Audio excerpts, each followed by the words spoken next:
Tak kira pancen bener dawing Pandya Betari Durga. Tak kira ora ana gunane nggonku ngopeni anak karo sing jenenge Sedewa. Merga pendak-pendak ana rembug ing pasewakan. Sing tuwa-tuwa wis padha sarujuk ya mung Sedewa anake Madrip ingkang tansah nyentulani marang rembuge wong tuwa. Pandya Betari ora ganti gantaran dina ora nganti surup surya tak aturake mestakane anakku Ragil Pandhawa. Mung arep golek lan ngupadi syarat sarana besok Amunta Pandhawa nglakoni sartane perang gedhe Bratayuda wis tumapang. Kebiasaanane mungguh para Pandhawa bisa unggul ing ajurit, bisa nrabasing para sata Kurawa. Kamong kanggonipun ibu golek syarat sarana tetapa ning wana Krendhayana lungguh ing Sela Gilang. Bekasan nalika semana nampa sabdaning Pandya Betari Durga dewaning bekasaan. Lan aku nampa dawuh saka ngarsaning Sang Pandya Betari Durga kalamunta para Pandhawa kepengin nunggul jurita ning marang gedhe Bratayuda. Mula kudu nganggo wujuding sesaji ingkang awujud bekakak. Ya kuwi bekakak wedhus abang ingkang ora kejaba kuwi tembung sanepa. Wondene wujude bekakak wedhus abang kuwi mau ana liya kejaba mung kuwandamu ingkang bakal tinampa sartane bakal tak aturake ana saning Sang Pandya Betari Durga Sedewa. Kamulyan lan kamananganipun para Pandhawa benjang wonten ing perang ageng Bratayuda. Inggih Kanjeng Ibu inggih kula lila legawa leh lan batos. Kula purun, kula sagah menawi kula kedah dipun bekakak dipun aturaken tersaning Sang Pandya Betari Durga. Manuta kowe tak boyong.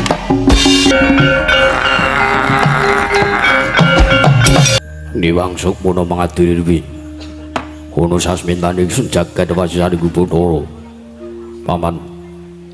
Paman Pati Arya Sengguni ndadekno kaget pengendara si Paman Pati Arya Sengguni ingsun miji padha kanthi raharja sarawing paman plasa jenar Paman Pati Arya Sumban. Kawula nun inggih nggih Dewaji sesembahan kula. Pengayoman kula ing Madyapada pramting dolahan. Gusti kula sanget Anggara Prabu Duryudana inggih anak Prabu Jaka Pitana. Samangke paduka miji dhumateng pisranipun ingkang paman kepatihan nggih. Kawuning ana sowan kula tebih saking Rubeda. Araharja Basuki Yuwana cinaket nomring Karaharjan. Namung derengan sasampunipun sowan kula katimbalan dening Gusti kula sinuwun ngestina kepareng kula ngaturaken sembah sungkem pangabekti kula kunjuk sandhap padha paduka anak Prabu Duryudana, anak Prabu Jaka Pitana. Sembahipun Paman Arya Sengguni kula tampi dawah sami-sami. Batu langkung kaprayogakna lenggahe Paman Arya Sengguni. Paman Plasa Jenar. Menapa ingkang sampun paduka dawaken lenggahipun ingkang Paman. Kados dene mboten kirang prayoga inggih kula ngadhep wonten ngarsa paduka nggih kawula nun. Miwatu Puturna. Pengayoman kula Pupu Nemban Sukalima. Pupu Penemban Kumbayana samangke rawuh wonten Praja negari Ngastina kanthi Basuki lan Kang Putra Ngastina ngaturaken pambagya raja putya pangastawing mugi kunjuk wonten ngarsa paduka Pupu Nemban Tuna Pupu Nemban Sukalima. Lole kenthos laru gembol manyar-manyar dhuk ning dungkul wana alas dadi wana. Kula naknan. Nadyan sawanipun ingkang bapa tinambi dengan anak Prabu Duryudana kanthi ringan ayak yojan. Monggo kula mboten dikendangi wau nggih. Sampeyan ora joget kok kon ngendangi karepe pripun? Oh, lah dalah. Pudha pangesta sampun katampi wonten ngarsanipun Kang Bapa ing Sukalima damel bombong tias ing manah ingkang Paman ing Sukalima nggih. Mboten langkung kula ngaturaken salam taklim kula. Mugi katura wonten ngarsa paduka anak Prabu Duryudana. Hei, sampun kula tampi. Kaprayogan lenggahipun Bawa Durna. Sampun mboten kirang prayogi pisuhan kula nggih, anak Angger Ngastina. Paman Arya, kula wonten timbalan nggih. Meski mawon damel tutandha pitaken salebeting manahipun Paman Arya lan sedaya ingkang sami rawuh. Teka kula ngawontenaken pasewakan monggo mboten nyuwanaken sangjaring para kawula dasih. Teges namung Rangkanata Nayaka Hyang Punggawa miwanujug ingkang sakmangke nedya kula nglempaken wonten ing Datulya Praja. Mesti kemawon samangke kakian sutaning penggalih Pamanarya. Kawula ana ninggi. Mesti kemawon dadosaken kagiat jernyatanipun rikala kula sowan wonten sakjawining pasewakan manahipun ingkang paman mriku kumesar. Kadyadene katutupan ron salomba pinanjering alun-alun kumitra caruk maras. Pramila gandeng sakmangke kula sampun katimbalan sowan kula. Mbok bilih keparenga sakmangke tumunten kawedharna ing kathah. Nanging menawi wadi tumraping para kadang setana. Awi sakmangke ingkang paman kanthi tumuju wonten ing madyaning kedhatonapan catur netra kalaman kula nggih. Ingkang paman nedya nganglungaken jangga nilingaken karna mastuti Sadatama. Dawuh pangandika paduka anak Prabu Duryudana. Oh, semanten ugi ingkang bapa ing sekalima.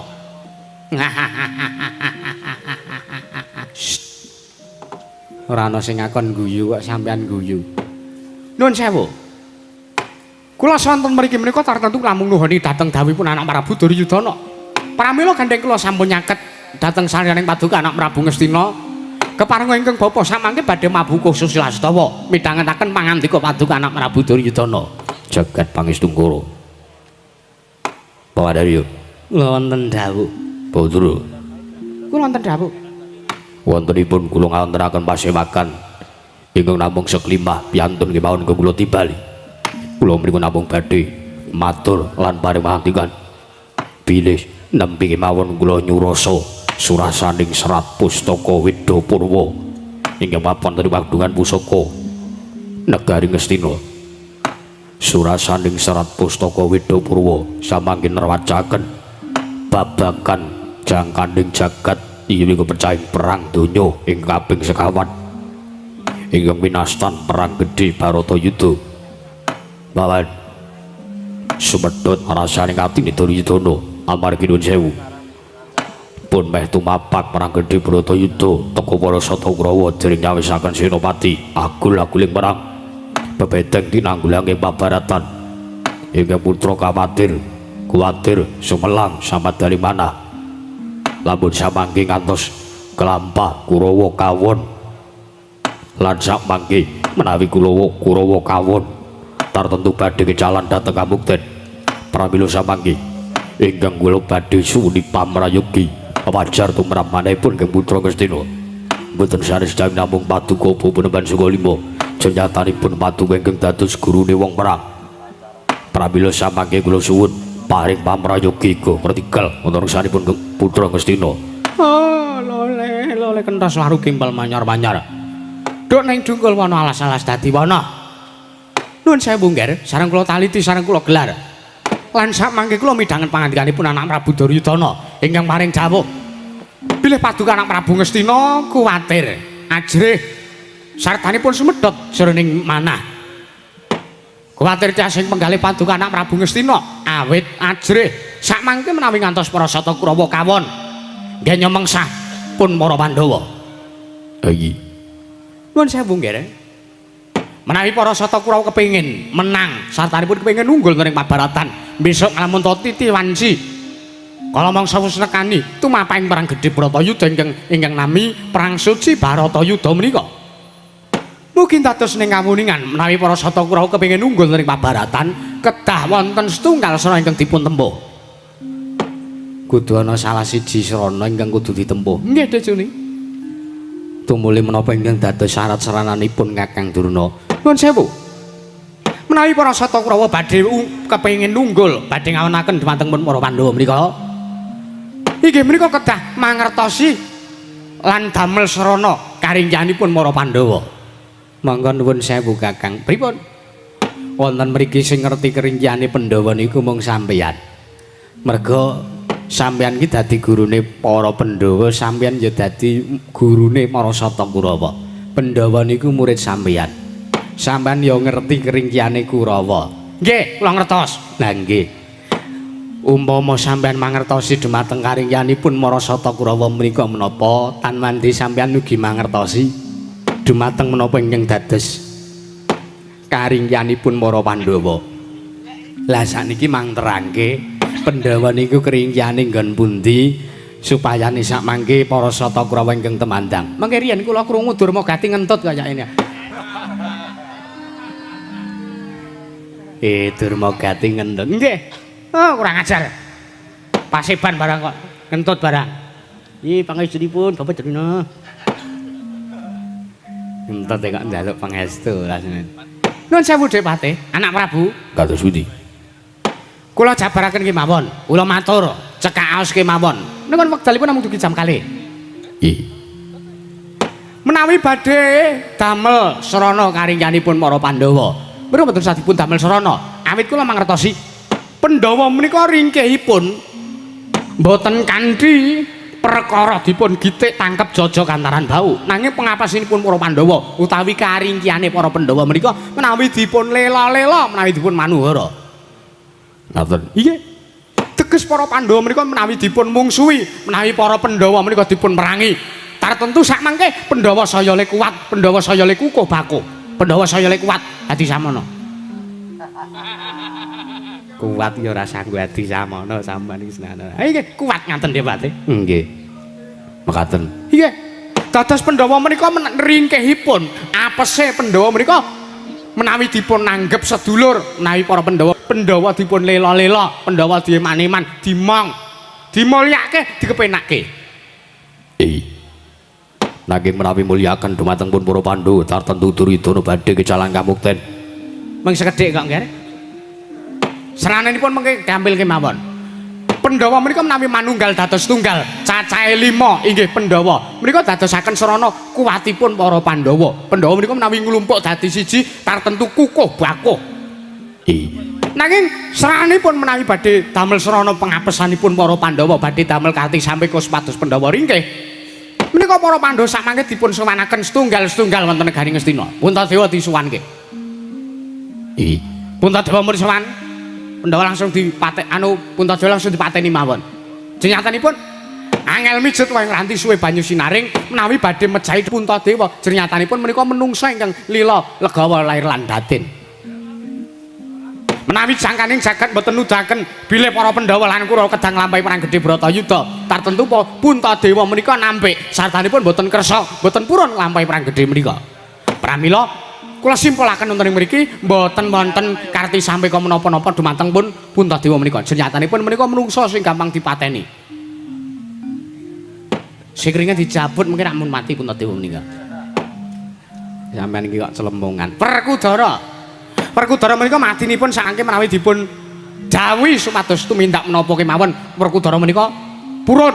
Perkudara menika menawi dipun lela-lela, menawi dipun manuhara, dilulu sartane diuja marang kamukten. Tartentu Perkudara mengke badhe kesuruh wonten margi ingkang klentu satemah modar klingsek mati. Pandhawa pun entek, pun kelong loro. Ngaten Kakang Tuna. Nggih, gampang Dik Patih, jane gampang. Nggih. Terus Janaka menika kringkanipun mung siji, wedokan menika. Janaka dipun beto wonten negaring Ngastina, cepak kelsi sing ayu-ayu. Sampeyan iki kok iki nang kedaton. Mboten kok perkara saru, mboten kok perkara mboten sopan menika mboten. Ning nuwun sewu, pancen menika karingkanipun Janaka. Janaka menawi badhe dipun damel ringkih menika namung gampil kemawon. Golek wong wedok sing ayu ning pambegane jahat. Golek wong wedok sing ayu ning pambegane ala. Golek wong wedok sing untune bethek. Wah. Golek wong wedok sing ayu, golek wong wedok sing sugih. Ning janjane pambegane ala, nggadahi niat elek kalian pun Janaka. Sak mangke Janaka dipun suduk sarira. Dipun telikung. Saking wingking. Saking wingking nggih penak, arep nggih penak. Nggih. Kalian wong wedok menika? Nggih. Janaka mati. Mati mungsuh wong wedok. Nggih. Terus ngasut urip meneh. Mboten, wah sampean iki kok senengane ora. Sampean karo kula kalah 70.000 kok. Gleleng ora. Nggih, niku Janaka. Janaka, kringkane wong wedok. Nggih. Lajeng kula Sedewa. Menika bocah loro, menika bocah kembar. Wonten ingkang ngandhake, wonten ingkang sami ngondangaken. Bilih menungsa menika kembar. Kembar menika ragane loro ning nyawane dadi siji. Nggih. Dados niku kula Sedewa menika menawi dipun badhe dipun pejahi mboten saged kok mejahi setunggal-setunggal. Mati niku kudu bareng. Ngaten. Mati kudu bareng. Gap ya kudu bareng. Serananipun kados pundi? Diduku mbok. Diduku mbok niku. Diduku mbok.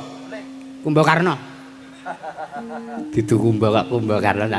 Diduku mbok niku didu sirah do sirah. Oh, ngaten. Nggih. Dadi sirahe kula kali sirahe Sedewa mengke ditokke tuk ngoten. Kuwi nek pun kongslet. Kembar modar. Nggih Kakang Durnan. Nggih. Dadi arep mateni wong kembar menika gambel senanipun. Ning nuwun sewu nggih. Kados pundi? Pramila sampun kula aturaken menika kala wau namung salah satu giling pengapesalan karingganipun para Pandhawa. Ha iki. Nanging mugi dados ning kamuningan samangke anggen kula badhe damel serana ringgipun para Pandhawa menika mboten kok serana nimbali langsung dhumateng para Pandhawa menika mboten. Nanging kula badhe utusan dhumateng Serayan saking negari Ngastina. Iki anak murid kula Nalendra Yaksa sakmangke.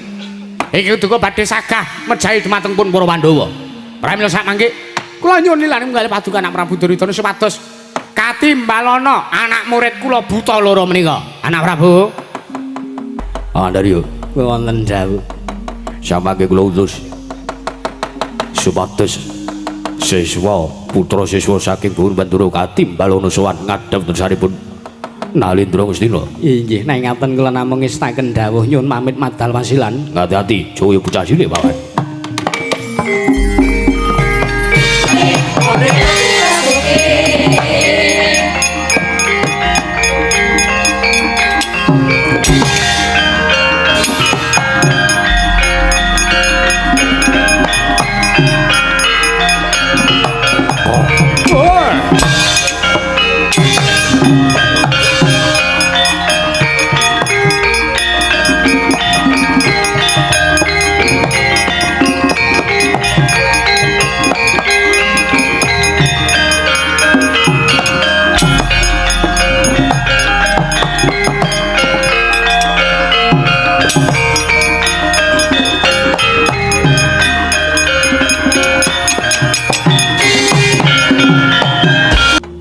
Ya jagat pangesungara Bawadana. Kula wonten dawuh. Menapa menika putra siswa paduka? Nggih. Oh, dasare wujute buta. Mau kudune raja macam. Buta loro ming kaya rethak. Ki mama mlaku wong loro wis kaya pengedram karo pendemung. Yai. Munggah Ndatulaya nganti Ndatulayane oyak.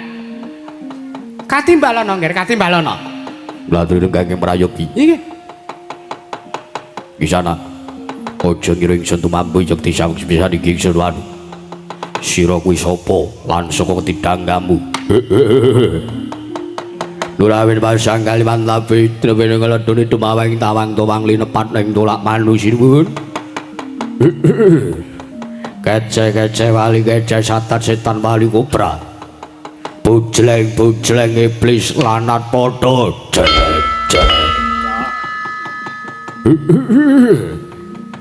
Menawi sang Prabu Andang udmate ingkang abdi kula siswanipun Bapa Prabandurna ingkang kleyang kabur kanginan kendang keparatan tanpa papan tanpa dunung kula ingkang abdi pun Kalanjaya sinuwun sira Kalanjaya ha iki senes Kalanjana sanes banjur ingkang mburi Kong tetian kala Rudra Waspati Raja Dewaku pitepangaken sinuwun pilih paduka sudi mestani dhateng jasa kula pun Kalantaka Kalanjaya lan Kalantaka ya iki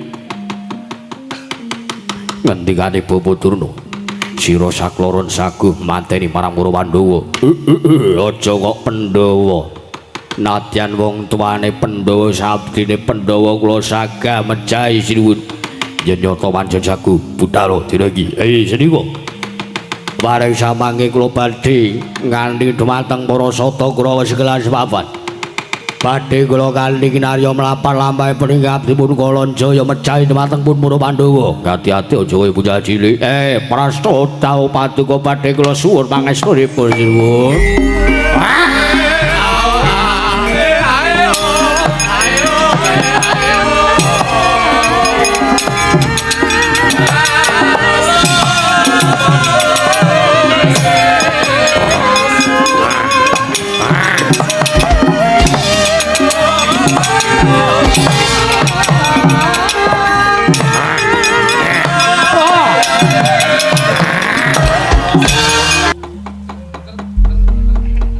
Yayi Kolontoko apa Kakang Kolonjaya nggone awake dhewe nampa dawuh Sang Prabu Duryudana kinen gawe Sraya lan Karti Sampeka patining para Pandhawa kudu ditindakake kanthi bener becik Pandhawa kudu disowanake mring Raja Negara Ngastina siji mbaka sawiji aja nganti cicir Kurawa kudu dikandhi tumuju yang negara Ngamarta banjur samengko keparenge Kakang Kolonjaya kepiye adum gawe Yayi iya awake dhewe samengko kudu mlebu ning kedhaton negara Indraprastha banjur para sata Kurawa panggaweane kudu ngiri-godha marang para kawula sartane satria-satria Ngamarta aja ngasih digawe tentrem kanane nanging gawenan karang abang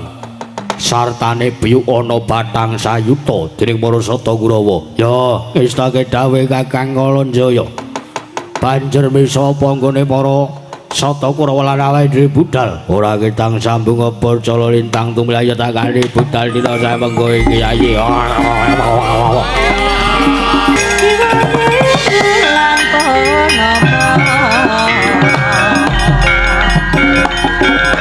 Go!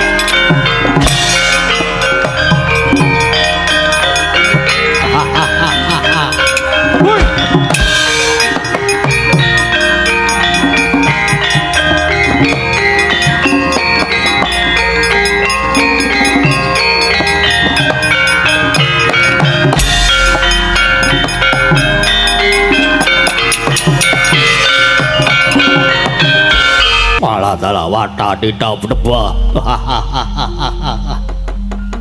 ora panging ngadang barisaning para sata karo Gatotkaca Siwa Surta Yudha wawam ora pangling Kurawa arep tekan negara Ngamarta mesti arep gawe kisruh Alah kowe ngerti karo ancas tujuane para sata Kurawa mulut panggep lumrah yen to kowe ora basa ora tata krama karan wong atuwamu Ngastina dasar Prinata ayu yen to guru arep mlebu wewengkon negara Ngamarta Gatotkaca sing ora nrimake apa apamu kena mlebu nang kudu nglangkahi satare kudu iso nugel janggane Gatotkaca babu Babarawa Lena main tempat data meningin marganing batimu sing lena prapteng lalis Siwa Surta Yudha mati kowe wah oh hanya waduh oh wah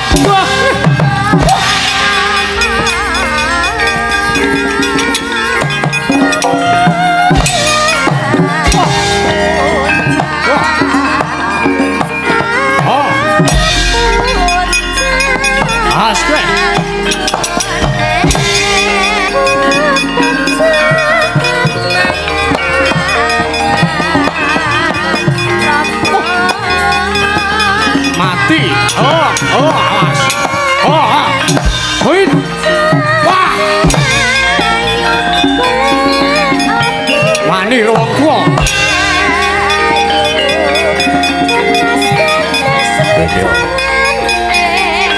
mati kowe oh mati kowe oh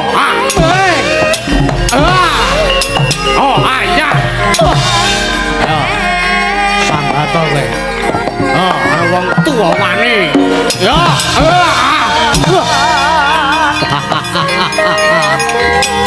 iki sabar as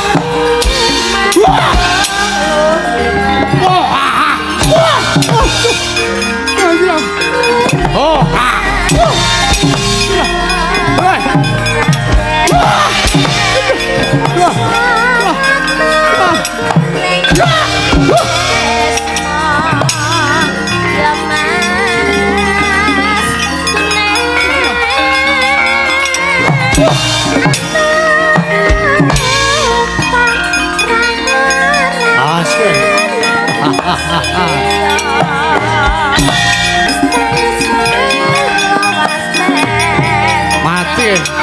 Sabada.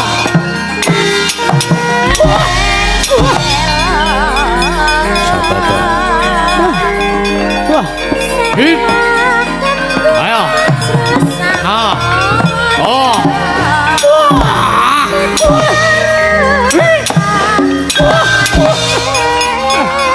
Mati aku. Oh, ya. Ya.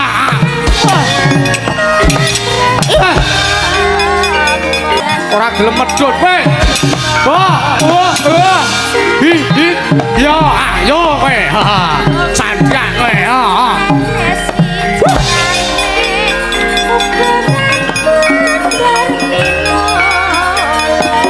Sini om meduna nek mani.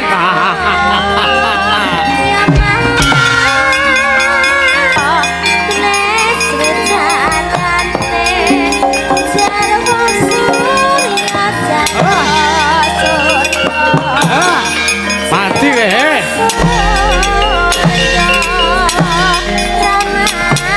Wah, hi.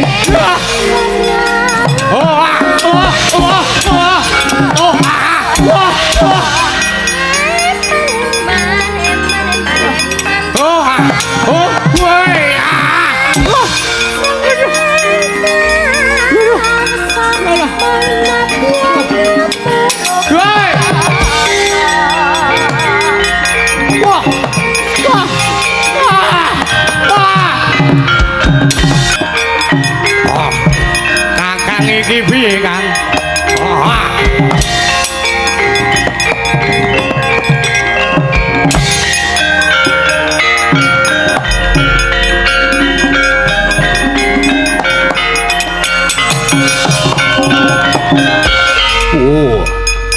Lah kok dadi bubar mawon kaya ngene Prasata Kurawa. Salang tunjang rebut ujung. Piye kaya mangkene kanane iki Kakang Kalanjaya? Aja kuwatir Yayi. Tak kira awake dhewe ora bakal kangelan yen to mung perkara ngebuyuki Bathang Sayuta ning negara Indraprastha. Bakune nom-noman neng negara Ngamarta wis digawe kisruh pikire. Wis digawe bingung budine. Keparenge Kakang Kalanjaya wi, Yayi Kalanda aja kuwatir. Ayo alon-alon diperpeki, dicaketi, sartane miwiti ngene awake dhewe bakal medhah negara Ngamarta. Ana daya pangaribawa sing gedhe Yayi. Temana wujude mendung peteng limputi awake dhewe. Nganti ora weruh sangkan paraning bilahi. Wo, lan ora mlayu katri pandan tenan. Wah, matane. Ning sesake kawontenan negaring Indraprastha ingkang geger. Awit saking kridhanira yaksa kalih. Kocaping kemapan wonten madyaning wana Krendayana. Lenggah wonten madaning Sela Gilang. Nenggih Sang Dewi Kunti tali brata ya Dewi Prita. Nalika semanten Gyatin Trim Rudra kawaran bendu. Nenggih Sang Dyayu Dewi Kunti tali brata. Ingkang wis kepareng linggar saking negari Ngamarta. Ing cipta Sang Dewi Kunti arsa ngupadi pepadanging ati kumarang Sang Rasmawinta adil tan bangkit pinambeng tan sanenutuh diri paran marga ingkang arsa tinempa mila milalu lampus yen to datan kasembatan apa kang sinedya tan ajrih angambah sonya pringga amung antut tumampak ing padha krenteking nala saya ratri tatan kendel nggih nyulumaksana supe dahar tanapi guling kekesing galuh bantering surya datan rinaos temah manjing dadi tapane biar para hinawancine Bagaskara mangrang sang wayah umyung kang riweh Amara Waryanto anjalari lungkrah lesu lesah kendel sak ngadeping ban mandira. Wis wonten dangu sang sayani dangu kepadi denya guling bauta Gerai tengkeng mampan nonton ing pasitren Gandara mayit. Nenggih panginjawantaing dewaning perkasaan. Nenggih Sang Pandya Betari Durga.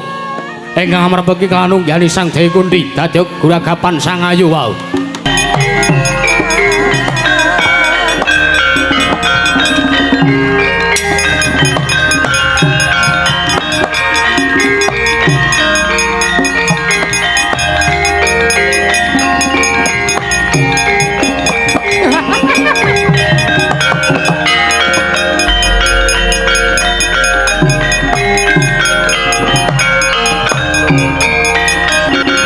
Ingkang amuja sela gilang jinajaran rendu alas cacah sanga kang sarta witing gurda kang jajar cacah sapta.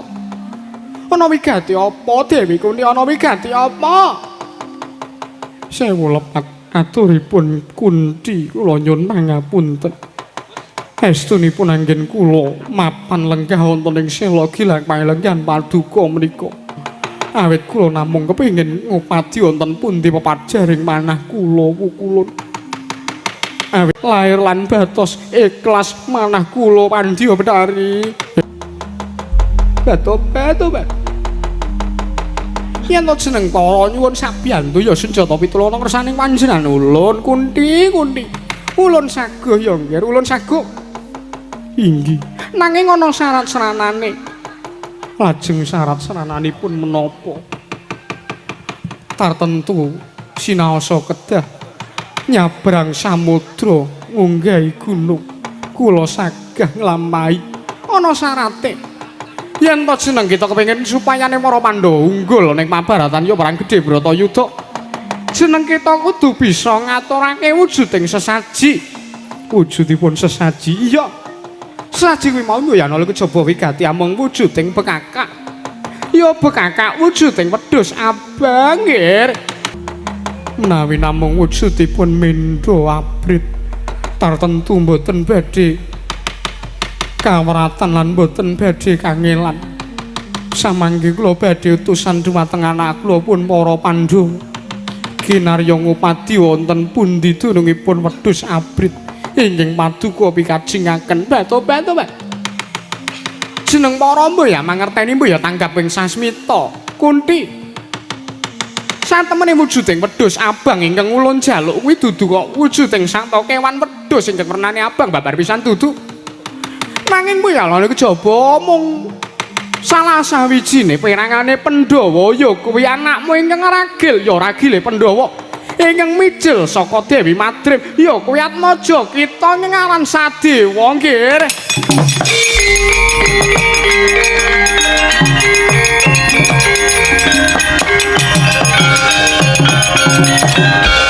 menungso ratatanan wujudmu dewa ning atimu tanpa beda kaya ta dene pambegane iblis ora ana jamak lumrahe wong arep nggayuh kamukten kudu ancik-ancik marang kuwandane Atmajaku dhewe ya senajan to Sedewa ya ragil kaya ora mijil saka agar bale Dewi Kunti nanging kae wis tak rengkuh tak openi lan tak tresnani tanpa beda kaya anakku dhewe kaya Pandhawa liyane nanging kena ngopo Betari Durga kowe iki wujudmu dewa nanging kowe ora kena dienggo patuladan taun ana windana aku ora bakal sudi ngupadi sartane aku ora bakal njaluk tulung marang Japura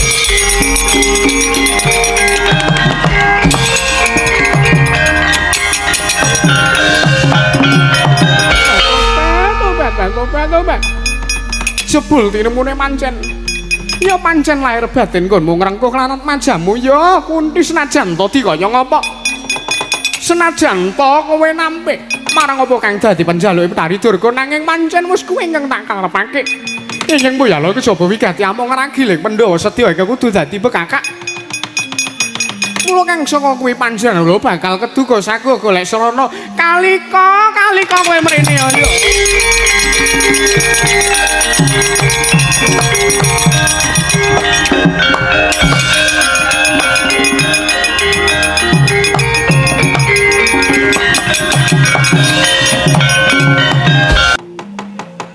nimbali dhateng ing abdi pun nemben kalika kula nyadong dawuh Pandya Betari.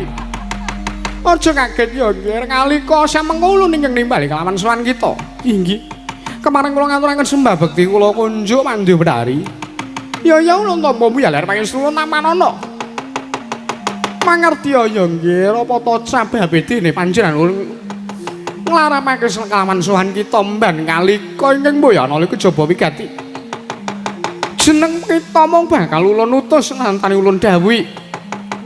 Samengko supayane ngangslupi sartane gawe pangreka daya kepiye carane supaya Kunti samengko sago ngaturake kemandhane Sadewa ana ngarsa ulun. Nek ngaten tetela dawuh paduka prasta samangke kula badhe nyuwun pamit. Ngati-ati aja kaya bocah cilik nggih kalika.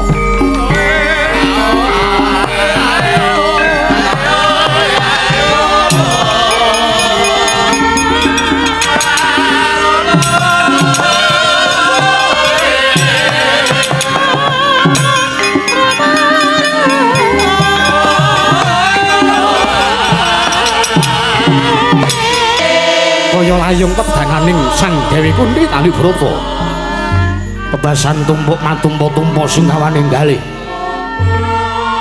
Awit saking anglese manah temah tis-tis jroning merdaya. Yen to binelek sarirane sayekti datan kawijil getihe setetes. Awit saking gunging rasa panelongso rasa kaworan maras miris upama kanthi ngalo sarirane anggogra kusika. Gogra tegese balung, kusika tegese kulit. Awit saking dangu nggenya datan ambuka miwah datan angunjuk. Mangkono kasih para ibu kang cetha luhur derajate. Denya muring kamulyaning para putra temawantun ngorbanaken jiwa miwah raga. Wauta ingkang miling-miling kaya jejangkung mider-mider ngidri anengke jim kalika kang tansah jejamangi miwah memanuk lampahi Sang Putri Agung. Sanalika nawuraken Siti jejagan saking antariksa. Siti tegese lemah, jejagan tegese jaratan. Nalika semanten kinepel kepel kinawurake ana pasundulaning Sang Dewi Kunti. Rinapalan rapal Begananda sami sakala kaya kena sirep Sang Dewi Kunti Tali Brata. Baliut ngantuk anetra temah tilem kepadi. Ngorok sesenggoran kaya dudu sejatine. Wauta jim kalika ingkang tansah mulat maring Sang Dewi Kunti. Pansranta lan ringa manjing sak jiwa anggane Sang Dewi Kunti nalika semanten kaya nyungsupi anggane Sang Dewi Kunti.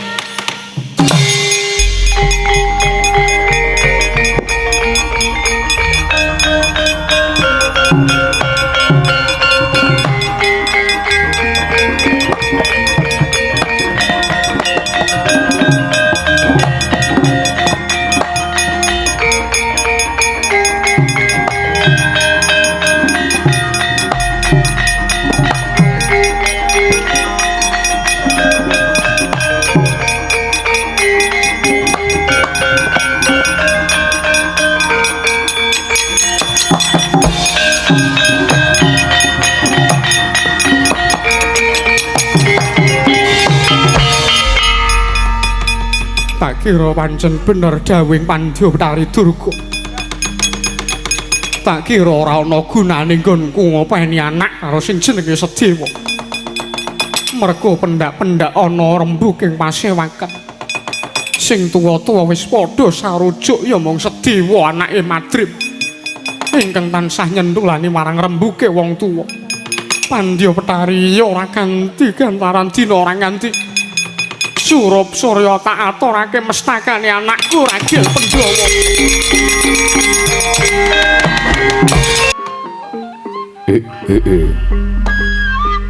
Wong ilahing sekaring pawana langgeng lako teka dadi ora pati ndugamana beda kelawan padatan kang wis kelakon. Ora dat saben anakku wadon loro munggah ing percarabaan. Sukolan kowe Perdapa anakku Cahayu. Padha kanthi raharja sowanmu ngadhep ngersanipun Rama ing pertapan perang alas. Ya ana ngersaning ramamu Begawan Tambropeta. Ger Soko lan Perdapa.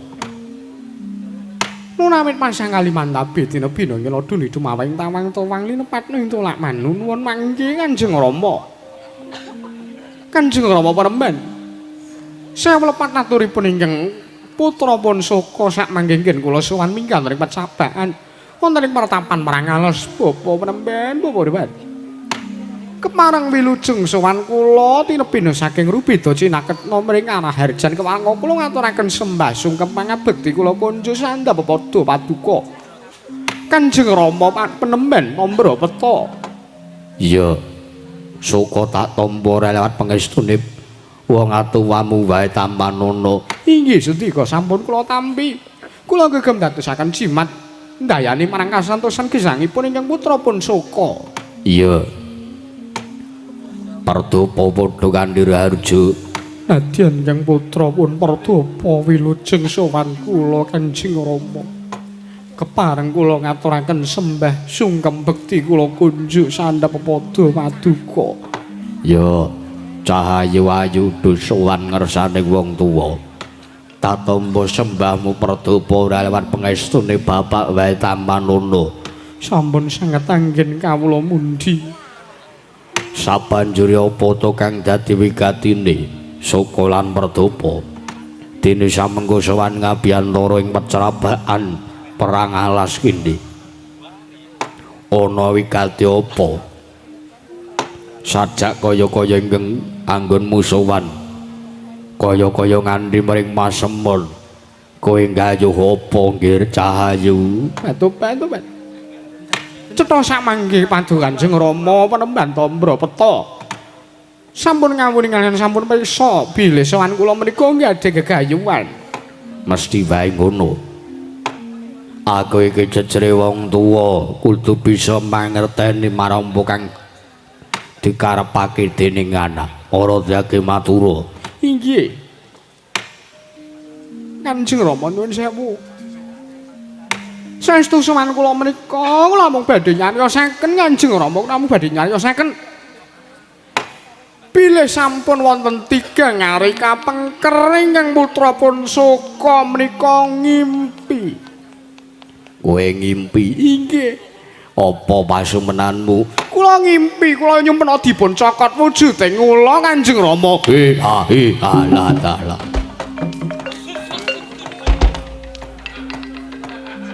Wong kaget kok dadak mbandemi piring barang. Piring diuncal-uncalke. Sangga kagete rasaku. Kowe ngimpi dicokot ula. Inggih. Kula ugi nyumpena dipun cokot dening wujuding ula. Menawi nyokot dhateng jasadipun ingkang putra pun Soko wujudipun ula ijo. Ingkang nyokot kula wujudipun ula dumung.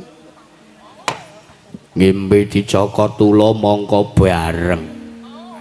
Nanging ulane beda. Soko ngimpi dicokot ula ijo. Perdapa ngimpi dicokot ula demung.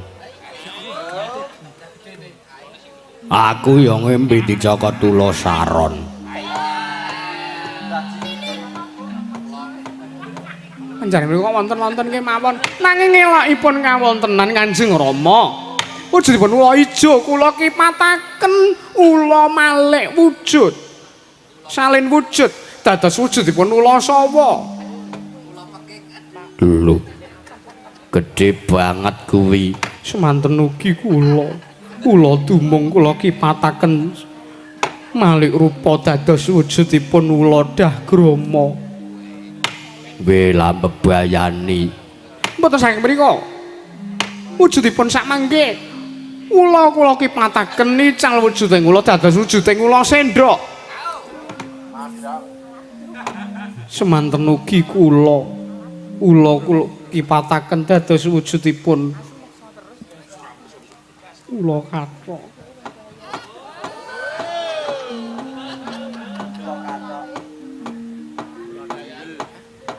Nanging lae ngawontenan Kanjeng Rama, ula sendok kula kipataken dek badar wujuding satriya bagus.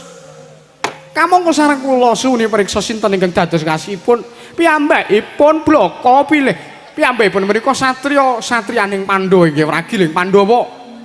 Satriya ing Sawojajar inggih menika pun Raden Nakula. Kula kipataken ical wujuding ula. Badar wujuding satriya ingkang kekasih Raden Sadewa Kanjeng Rama. Pola dalah. Jebul ereke ngrembug. Nger. Sukolan we Werdapa. Ora sandadak kowe bloko ning ngarepe wong tuamu aku wis ngerti janjane kowe njaluk supayane kowe didhawuhake dening satriya kembar Ngamarta ingkang aran Raden Nakula lan Raden Sedewa. Betobat. Ora saniroke. Senengane kok kuwi laga-lagian kok ditiroke. Keduga sampe Kanjeng Rama sampun priksa menging dados legat ning manah kula. Kanjeng Rama sampun wuninga menapa ingkang dados gegayuhan lan gegembolaning manahipun ingkang putrapun Pardapa. Ngerti wae. Wong ngimpi dicaka tula kuwi werdine bakal cepak marang judune. Ya wis. Aku ora bakal duwe wenang supaya mambengi marang apa kang dadi kekarepanmu saka padene Pardapa. Ya mung wanti-wantiku yen to sak mengko kowe cah loro ditampik tresnamu karo sing jeneng Raden Nakula lan Raden Sedewa. Oh, aja ngluputke marang wong tuamu. Nuwun sewu menapa samangke kinipun padu Kanjeng Rama Tambra peta sagang gayuhaken satru kalih menika. Ora mengko siki. Watak sing dadi watak saka anake Begawan Tambra peta kowe kudu bisa nglungguh opor bebek. Ayam kula nggih purun. Lho. Anak pendhita ki nek doyan le madang. Mula lemune ra jamak-jamak. Aja-aja engko Raden Nakula ya lemu. Mboten. Wonten masih menawi menika Raden Nakula menika mboten kok teges lemu, mboten kok teges kuru menika mboten sedengan. Oh iya. Kaya sing nyaron kae. Nek kae setanting kok kae. Batu niku mawon. Lajeng sampeyan waktu sagung gayuhaken Raden Nakula. Kowe kudu bisa nglungguhi opor bebek teges kowe kudu bisa mentas awake dhewe. Ya jagaya kowe. Lho. Mentas awake dhewe teges mentas apa-apa iso ngrampungi perkaramu kanthi pribadi. Tanpa gandeng marang wong tuwa. Yen kowe gelem sartane kowe sagum budidaya ya mangkata upadine dhewe rasa dadak konggonan karo wong tuamu. Batu-batu panjenengan ngaten. Kula nyuwun pamit Kanjeng Rama, kula nyuwun pamit. Hati-hati aja kaya dicaci.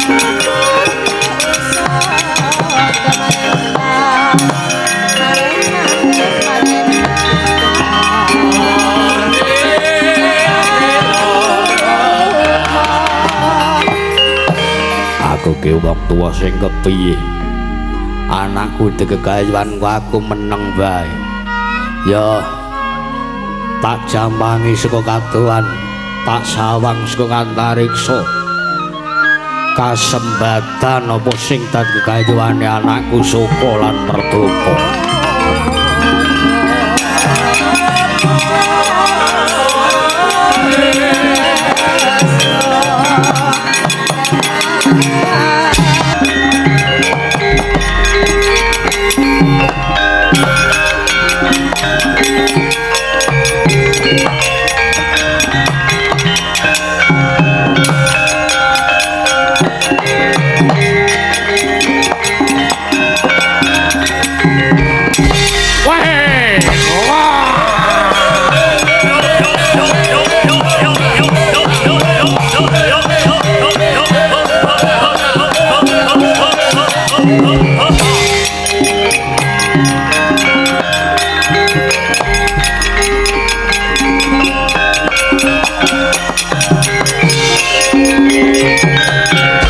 Yayi Kolontoko. Apa? Usik to. Kowe ngerti wedokan kok terus biayaan. Wah, ayu banget.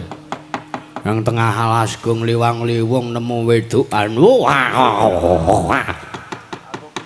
Gosek diteliting kok kek iki panjal maning demit. Oh, ora gagas. Awake dhewe padha-padha li demit. Umpama pancen kuwi demit. Tur narjan wujude demit nek urung badar ya enak-enak wae. Wah, cangkemmu nyemelangi. Apa nyemelake? Cahayu mandeg. Atuh Nyayi Werdopo. Apa Mbak Yusaka? Ana wujude nyaksa loro, ana wujude nyaksa loro iki ngadeg lho. Ayo piye iki piye? Iki piye? Wek sapa, Dik? Wedok loro ya tuwek. Nyiji-nyiji oleh nemu wong loro ra. Ditakoni apik-apik wae Mbak Yu. Kowe sapa? Kowe sapa praja kamu? Ngendi dang kamu? Weh lah. Sajake rada gentho iki wedokan iki. Rada gentho men. Ana wong wedok kok pawakane pawakan lanang ngene iki. Wedok ya ayune ya gagah jelita. Gagah jelita iki. Ning ora apa-apa. Kowe ngarep apa mburi? Aku mburi wae aku. Kayake cocok dhewe karo aku. Rambuté lurus nek sing ngarep rambuté keriting kok aku mah aku. Nek kowe mong aku wae. Piye ditakoni waduh omongan dhewe-dhewe dememeng ora wis-wis. Iya, Cahayu. Dinok doblong sayangku. Takon karo aku iki Raden Mas Kolonjaya Natabata sedasa mangku wanita lima tanpa busana sedaya.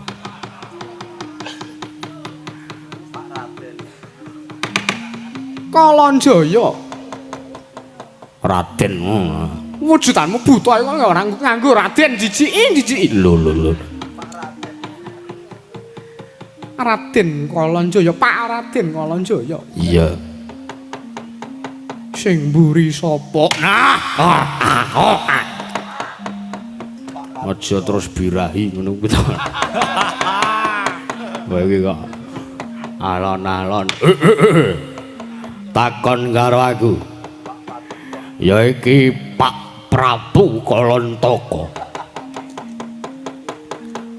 Pak Prabu Kolontoko. Iya. Kolonjaya lan Kolontoko. Iya, bener. oh iki apa nyeget lan lakuku. Ora ngosik kowe sapa? Aku Saka. Sing mburi kuwi aku wae, wah kowe.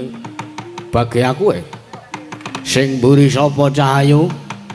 Aku Perdapa, adine Mbak Ayu Saka. Wah, Kakang Adi Kang, pas Kang. Iya.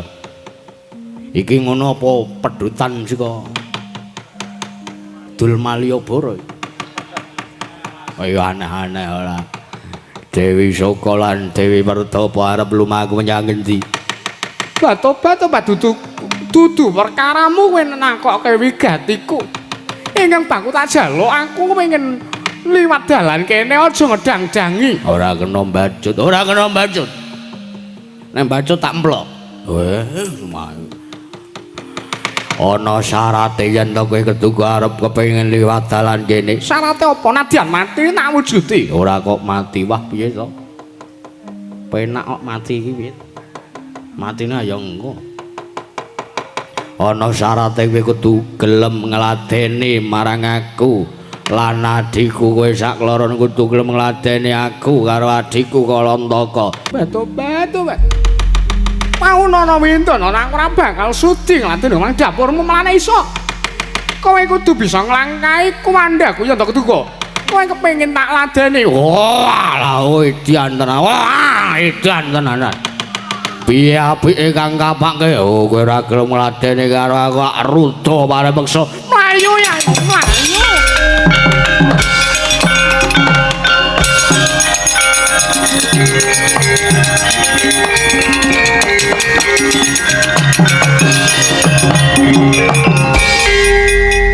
Wah, gara-gara kowe kok. Ki ngono nek kowe ora cenanangan rak ya gelem ki mau. Ngrong-200 lah. Ora mbemu ora.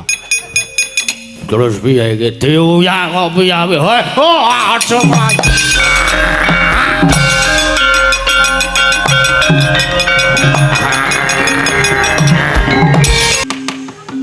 Sarawa paduka Kanjeng Ibu Kunthi Talibrata ingkang putra pun waragil ngaturaken sembah sungkem mangabekti kula kunjuk Ibu Sedewa tak tampa.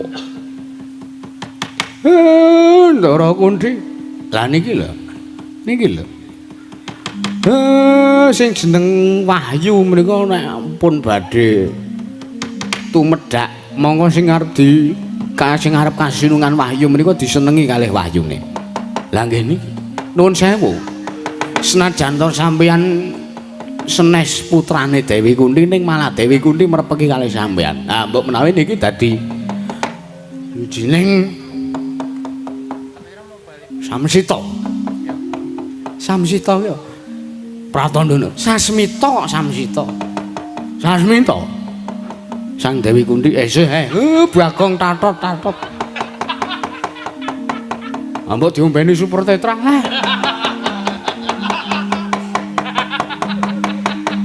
Mbok menawa ajeng enten mandikan kalih sampean sing kedah sampean atur kalih para Pandhawa. Nuwun sewu Kanjeng Ibu.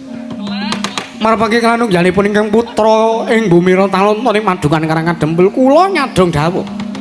Sedewa. Yekti ninggonku linggar saka negara Ngamarta ninggal marang para Pandhawa iki. Mung arep golek lan ngupadi syarat sarana. Besok amonto Pandhawa nglakoni sartane perang gedhe Bratayuda wis tumapang. Kebiasaanane muguh para Pandhawa bisa unggul ing ajurit. Bisa nrabasing para Sata Kurawa.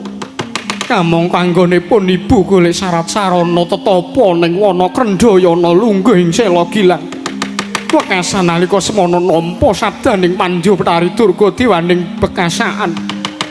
Lan aku nampa dawuh saka ngarsaning Sang Pandya Betari Durga kalamanta para Pandhawa. Kepengin nunggul curita ning marang gedhe Bratayuda, mula kudu nganggo wujuding sesaji ingkang awujud bekakak. Ya kuwi pekakak wedhus abang ingkang ora kejaba kuwi tembung sanepa.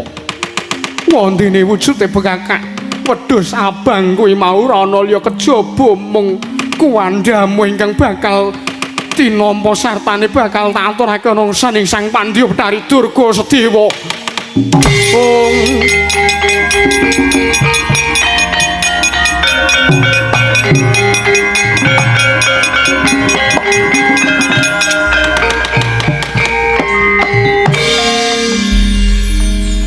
Sewu lepat atur diageng mangangsami Kanjeng Ibu.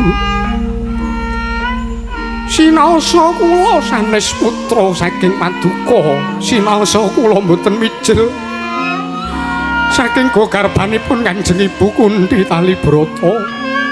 Nanging sanget anggen kula ngabekti wonten ngarsa Paduka. Sedaya badhe kula lampahi lan sedaya badhe kula sendikani. Maton menika dados syarat kamulyan lan kemenanganipun para Pandhawa binjang wonten ing perang ageng Bratayuda. Iya, Kanjeng Ibu iki. Kula lila legawa leh lan batos. Kula purun, kula sagah menawi kula kedah dipun bekakak dipun aturaken tersaning Sang Pandya Betari Durga. Manuta kowe tak boyong.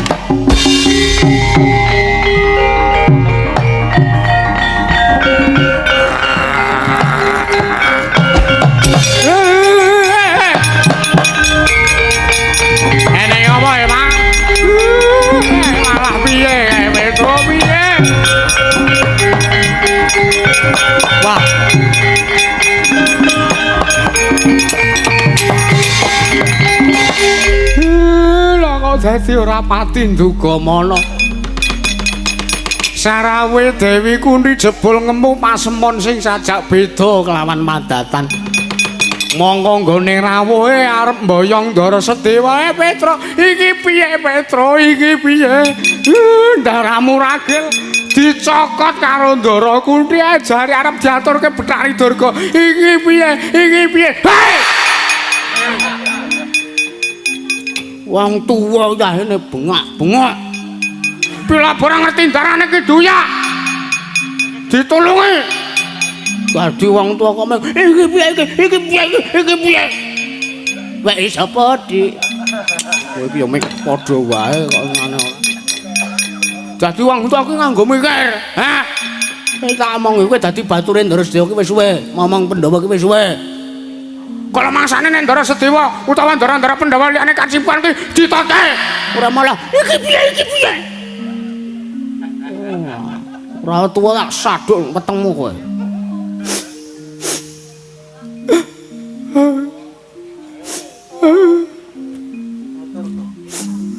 Nangis. Wong tuwa nangisan.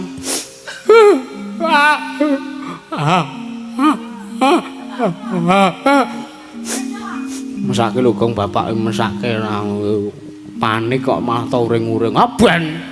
Ora urusan ya man. Dadi wong tuwa ora tau mikir kok ora. Nangis. Tuwek nangis. Manggan ora. Apa? Kowe arep nangis? Kok celeng ngono ora. Kowe iki anak mbarep pila borong nglipur atine bapak wae diuring-uring karo Bagong mah. Nek dipikir bapak mesake ya to. Ha iya. Krembak-krembik. Kang, tanggung jawab, Bang. Ya wis. Wis, Pak, ora usah nangis, Pak. Aku lara-lara. Lara-lara anak kok wani karo wong tuwa kowe iki kecil nek gedhekke lho ndole. Wis. Utange sing dek wingi 300 ora usah disaur. Apa mbasa diomongi utange ora usah disaur terus ora. Matur Pandhawa Petruk nggih, Pak.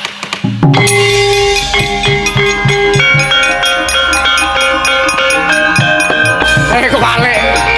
Ayo ning ngarep kok ayo. Dara, apa criteng kakangku? Suduk gunting tatu loro. Paribasan ngethok driji lan desan dengkul. Sebab pi? Durung ana trontong-trontong sleng papadang. Ana ngendi dununge Kanjeng Bibi Kunthi Talibrata malah sak mengko kadang muragil. Ya kuwi Sedewa lunga mongko tanpa pamit. Wah. Resna kakangku. Werkudara piye? Nendaraturku ora sah nuwuni dawuh Darma Kusuma kakangku. Nggone utusan kelawan awake dhewe ngupati ana ngendi dununge Sedewa. Kae bocah sing murang tata. Murang tata lire?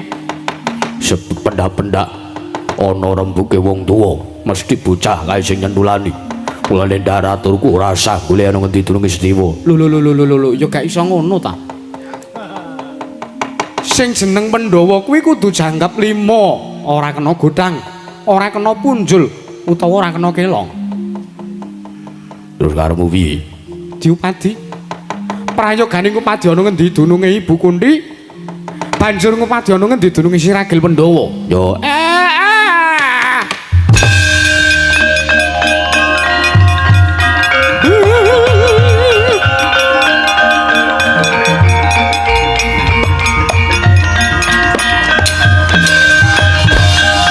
Siswa matur marani sang Mahayogi sang Wipra Kadiparan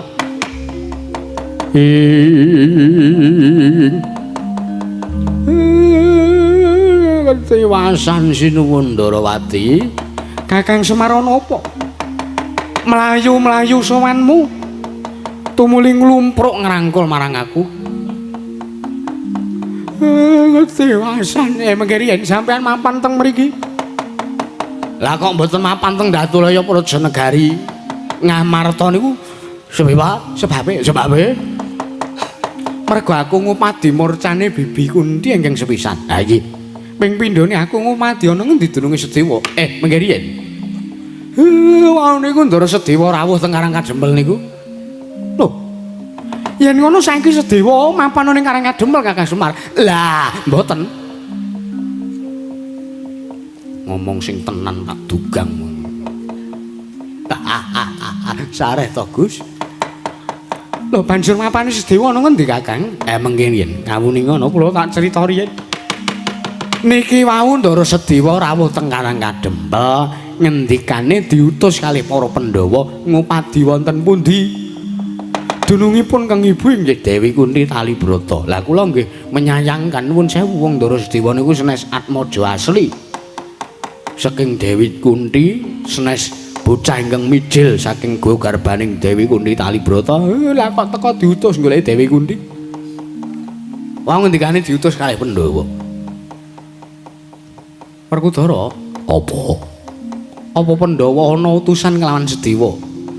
Ngupadi ana ngendi? Dununge Bibi Kunti. Babat blas ora ana wong utusan. Wah, mbok menawa pancen kuwi mung reka dayane Sedewa. Bocah siji kae ora ana wong dawuh senane mangkat dewi. Basa didhawuhi ora tau kok jeneng ngestoke dawuh wong tuwa. Mengke riyen to. Nika dadi seling surup rembuke Kakang Semar wonten dawuh. Sayekti Sedewa nggone lunga saka negara Ngamarta kuwi ora kok diutus dening para Pandhawa. Terus nanging pancen Sedewa oncat linggar saka negara Ngamarta tanpa pamit. Niki tenan apa pripun?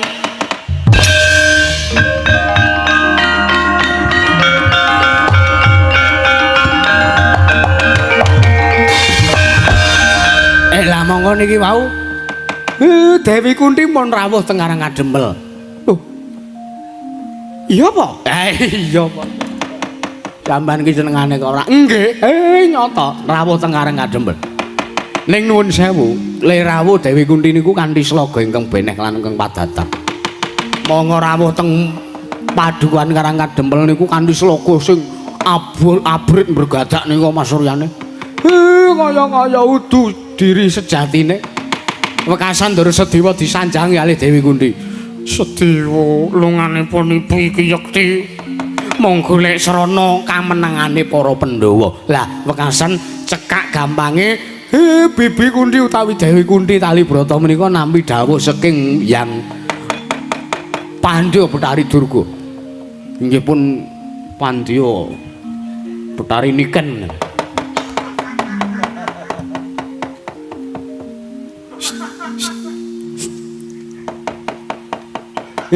Nampi dawuh saking Betari Durga ngendikane nek Pandhawa pengen unggul ten pabaratan perang Gedhe Wiratayuda kedah mbekakak wujudipun wedhus kendhit. Wedhus kendhit menika angel padine. Monggo sampeyan ngupadi wonten pundi-pundi. Saya adoh. Amang nuwun sewu, pertalit sakniki mundhak. Coba mundak niki kula ganti solar. Mergane nek ngiwa sithik niku mungkin tekan Gedhong Kuning. Terus sing Gedhong Kuning ngiwa mungkin ngidul. Pun jangan kentekan bensin delalah kentekan bensin teng Sargem. Bare bagus mampir ngisi bensin kalih. Ha mungkin serang karo kanan.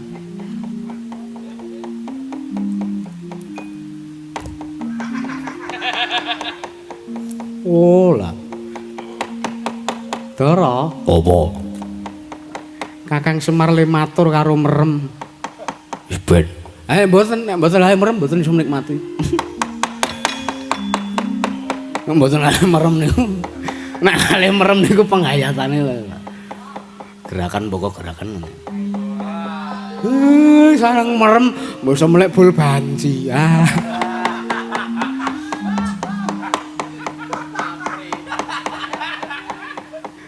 Iki dadi nek arep nyambut gawe ngono rasane nek ora di.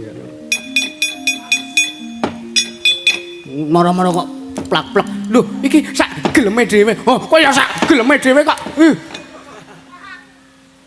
Sari, Bos. Pripun? Delon iki bapakmu ki. Ki, bapakmu ki delon. Umur kena ora di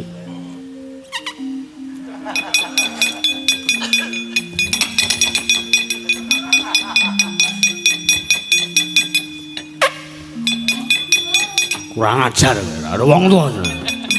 Niku jebule Dewi Kunthi ngendika, sik. Mau tekan ngendi omong aku? Ah, mbok sing ngomong kowe kok ora. Ngomong ku mangkene iki ora disambi turu. Dewi Kunthi iki ngendika nek syarate Pandhawa menang menawi mbekakak kuandane Ndara Sedewa Werkudara. Yo, ayo.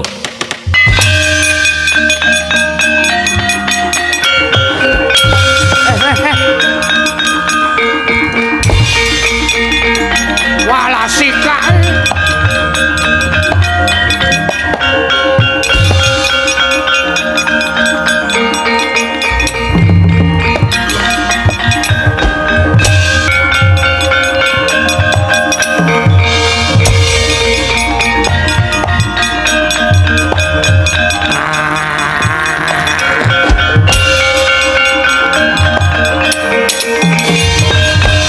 Linarak Sang Raden Sadewa dening Dewi Kunthi kepanjingan Jim kalika nalika semanten dupi sumurup citraning Sang Raden Sadewa dadak sakoleng manggih kapandhuk beda ring katresnan nenggih emban kalika wau.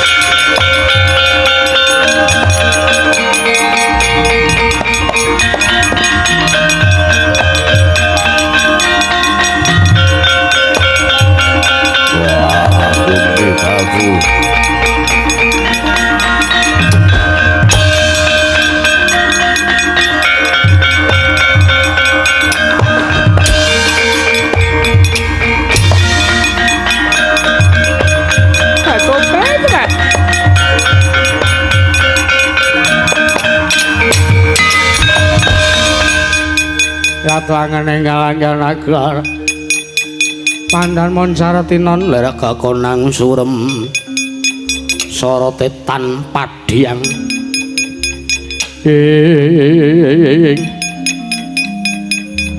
jebul tinemune wujuding Jim ingin dia ngangslupi angganing Ibu Kunthi. Coba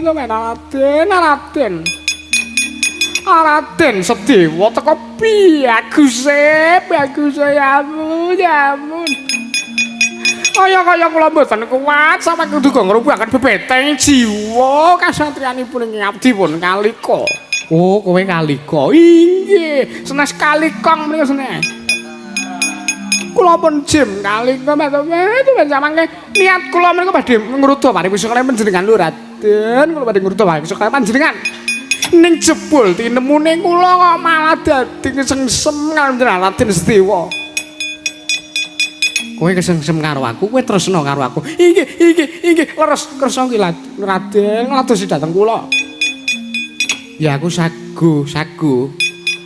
Ngepek bojo kowe aku sagu ning ana syarate. Menapa syaratipun? Megengon napas.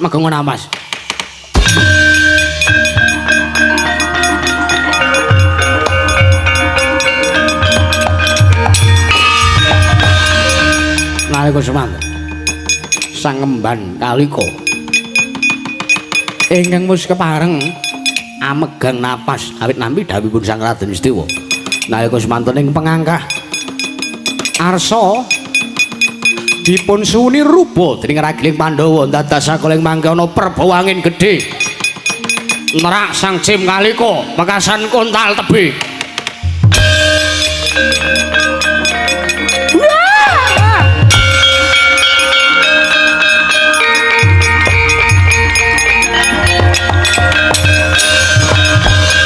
Areng ngedel mlajari Sang Sedewa nalika semanten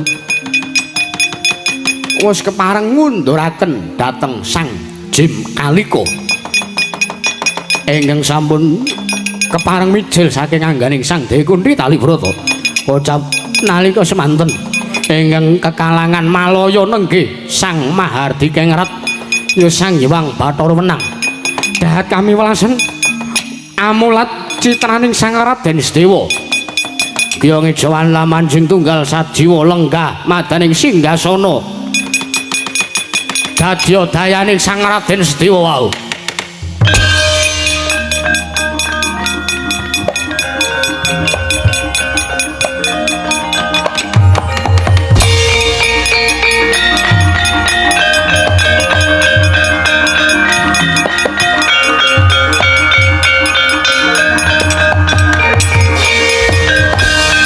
ingkang ramyang ing antariksa nenggih Sang Mandya Betari Durga abrit berkadak pasuryane yayah tembaga sinangling ngisi siung sakculaning warak mesestota ing Sang Mandya Betari kaya singa kang weruh kidang nadyan ning paningal wis sumrep lamun tetelenging singgasana abdi Sang Sadewa wis bareng lenggah Sang Hyang Bathara Wenang parandene mangke mobal babarengan pesun ingkang datan bisa sirep dupisak kebiaran Mandya Betari Durga enget sabdaning Sang Girinata lamun bisane ruwat datanana kang kacintraken lamun ta wis pinanggih marang waragile Pandhawa inggih Sang Raden Sadewa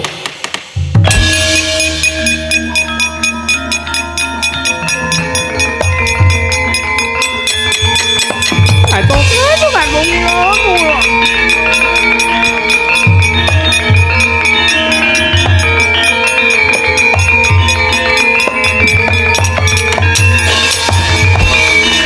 Ngaturaken sembah pangabekti kula kunjuk sandhaping pepada paduka Raden Sedewa. Ya jagat pangestu ngono. Teka iki ora pangling Pandya Betari Durga ingkang sekawit bakal ngruda paripeksa lan bekakak kelawan Sedewa lah keteka sak mengkung lumpur. Inggih Raden nuwun sewu. Sawangkangen kula dawuh kelawan keng ibu inggih menika pun Dewi Kunthi Talibrata. Kinarya ambekakak Araga Paduka Raden Sedewa sakmangke kula emot sabdaning Sang Girinata bila sakmangke saged uwal sukertanipun ingkang abdi pun Betari Durga menawi saged pinanggih kelawan paduka banjur karepmu piye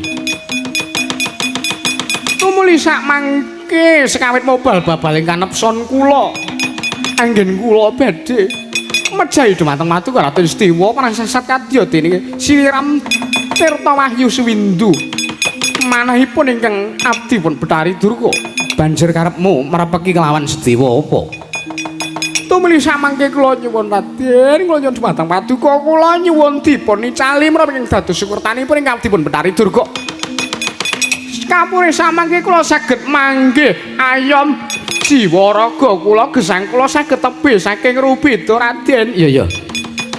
Yen to pancen kowe kepengin ndak ruwat marata diaki. Tatanen rasamu tumung kula marang kang ngagawe jagat. Iki wis tangken dawuh Raden.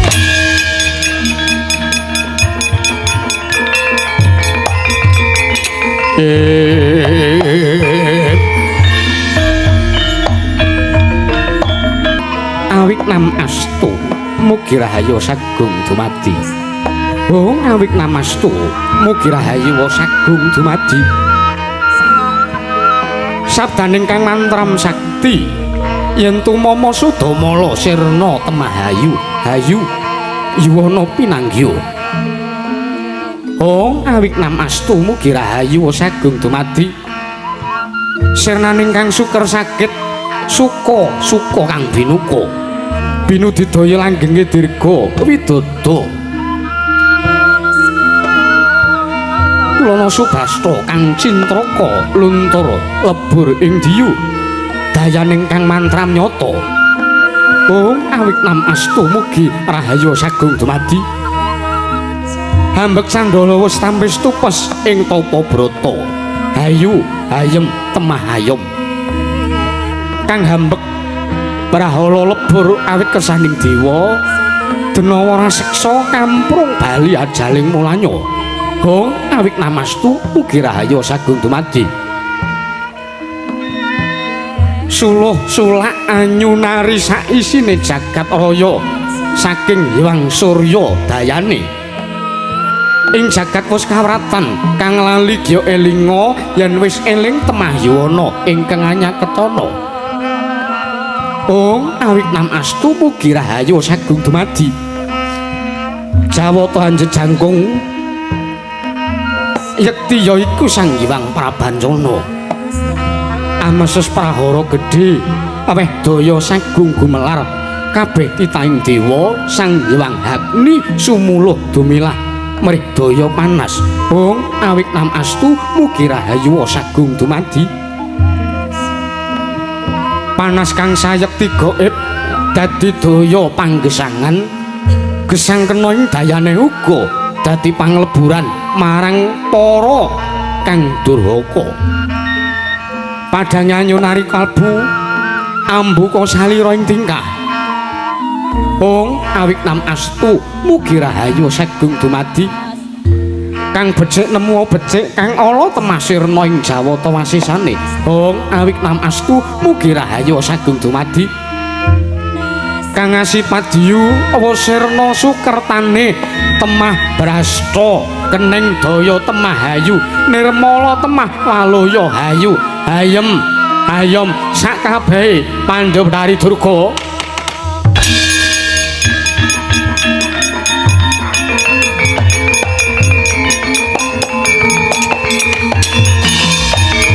sang kekalih wis pinarwa purwaning hangga semedi maladening manjing jroning alaming aluyuk piyak kang warana mungkur saka jagating rasa rumangsa nah kesemanten manjing jagating rasa pangrasa cipta sing panmusirna kang kalingan muskaliling nyata langut tanpa tepi semempen tenging kalbu pambuganing warana nenggih liyep layaping aluyuk pindha pecating semena kang dados musuping rasa jati sawang likna jroning gesang sangat molir laknyana kadi tumates ingkang tirta pawitra Raden Satya wis nandhake daya kang daya dayane aji pangruwatan maring Sang Pandhawari Durga nyayah toya embun ingkang marentul ing pepatran teman kawu sambirat mara sukertaning Pandhawari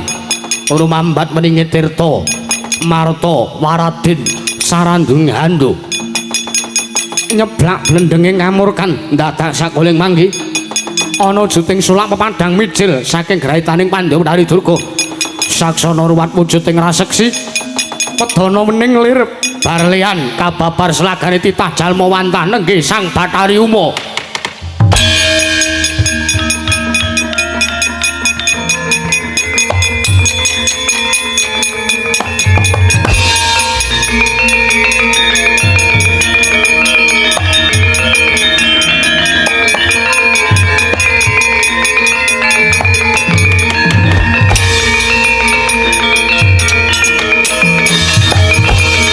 ora pati nduga mana jebul sak mengku Raden Sedewa kasembadan ngruwat kelawan aku ya Bathari Durga ya Uma Raden Sedewa kula narimakake dene sak mengko wis kasembadan ngruwat marang jagatku sak mengko kabeh bangsaning jim lan kajiman wis padha bali papan asal mulane sak mengko wis mapan ana ing alam kelanggengan Sedewa dene sak mengko kayangan dandang mangure wis awujud taman ingkang kaya mangkono Bathari Uma inggih iya mula kang saka kuwi gandeng aku bisa kasembadan mbok ruwat mula kang saka kuwi ya nggih Sedewa ulun maringi tetenger pusaka asma marang jeneng kita ya Sadewa kekasih Raden Sudamala ya Bambang Sudamala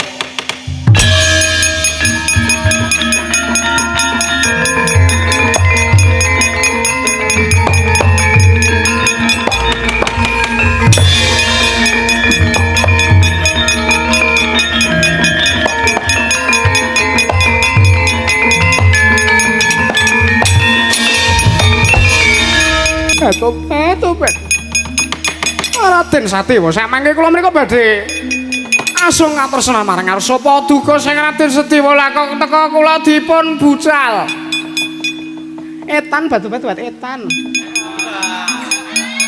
Sapa sing aku nyetem kendang batangan kuwi mah? Lah kok kula malah dipun amani daya kekiatan daya manten pekasan kula kontal tebi. Ya jagat pangestu ngara jim ngalika kowe. Inggih. Karepmu apa? Karepmu apa? Kula menika nyumur pisang Pandya Bedari Durga ingkang sakmangke keduga sampun saged ndika ruwat. Ya marata diage tumung kula tak ruwat temah Bali. Mring asal mula-mulane wujudanmu. Matur sembah nuwun ratu.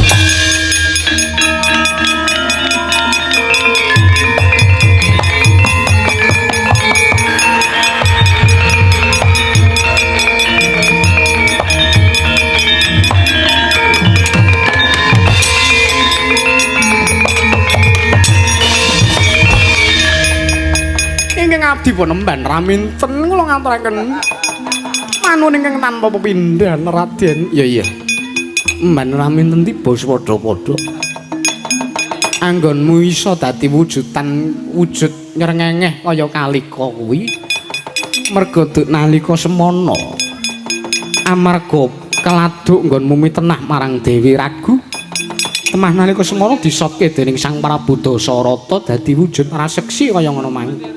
Inggih. Kamangka saiki wis kelakon wujudanmu bali kaya wingi uni. Matur nuwun Raden, matur nuwun Raden. Matur nuwun. Iya aja banget nggonmu ngalembono lan ngaturke panuwun marang aku. Inggih. Mban raminten kula wonten jawuk. Gandeng kayangan dandang mangore wis dadi wujud taman ingkang indah. Sesawangane mula kowe tak masrahi kewajiban. Kewajiban kula menapa? Kewajibanmu supayane kowe tetunggu kahanan ning taman dandang mangure jaganen reksanen kanthi bener lan prayoga ngestaken dawuh nyuwun mame ta Raden.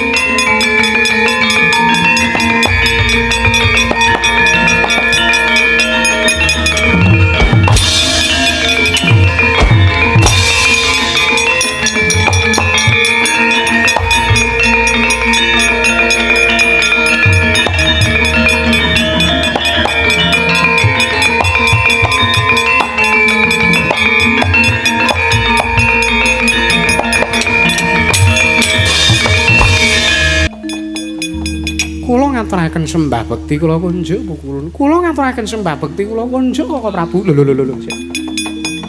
Dara, apa? Iki kok dadi padha ngapurancang kabeh iki piye? Jenenge iki sapa sing arep disembah?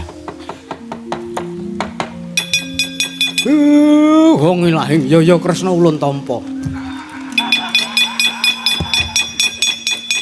Kok ngawur aku kuwi ra nyembah kowe. Hayo ra kena. Sampeyan iki senengane ora. Koko Prabu sampun kantos gadhah sloga ingkang kantos mekaten. Lho, mboten. Kula menika ngaturaken sembah bekti wonten ngersaning Sang Mahardi Kengrat Yuyulun Tampa. Tuweane mburi kon minggat. Ora minggat kok lakon tak ruwat saiki. Napa sampean pun sagung ngruwat monggo sampean dereng gadah putu. Ayo gawe sithik. Ngane kok ora. Mekaten Bu Kulun. Waduh kok Prabu kula menika malah mboten skeca nek kados. Nggih dipun skecakaken. Nuwun sewu. Makaryan kula menika dereng rampit. Lah nggih dipun rampungi. Kuwi nek mboten dipun rampungi, mungkin dipun dukani kalian Bu Guru.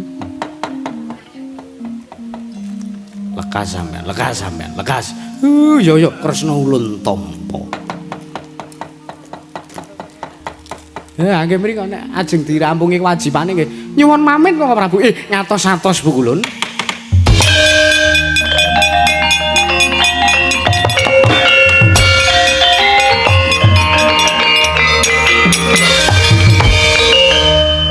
Lah, ampun Mas Sidem. Sekarang bono langgeng mulat sareng ngurusane wring dina sama mangsane lir jalma lunga aja. Jarwe wusin aku ceng carita. Olo becik wis gumelar. Ya Kresna Ulun Tampa. Samengko jeneng kita aturake bukti kalawan mandhanun ora liwat pangestu ulun tampan. Ya Janaka Ulun Tampa. Ya.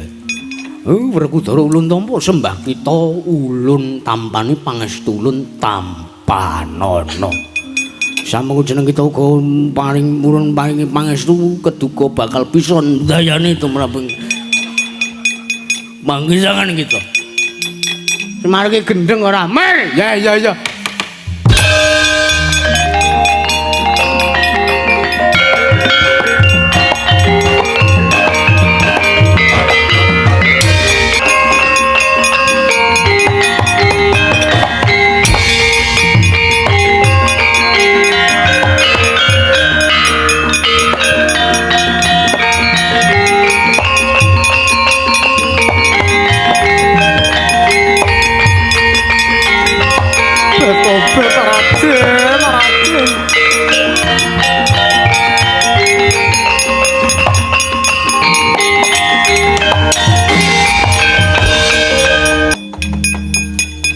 Sewu lepat kula diagung mangaksami kula nglumpruk wonten ngajingan Paduka Raden Sediwa.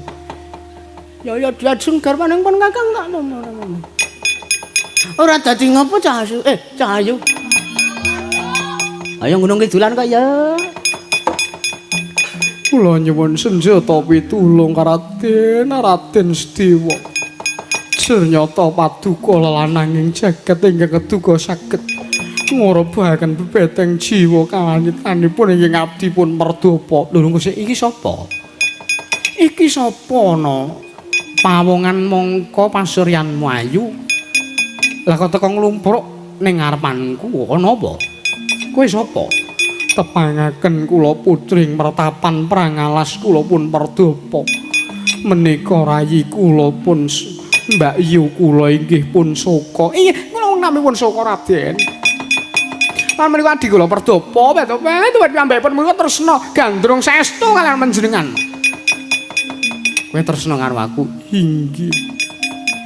Nanging nuwun sewu saderengipun nampi katresnan kula. Lho, sapa sing arep nampa katresnanmu? Modar kowe, yo mari aku ya. Hidup apa wujudan kaya seneng ya karo cangkemku ya, seneng ya. Sesuk tumbas ning Malioboro kae. Cangkem kok dituku ning Malioboro.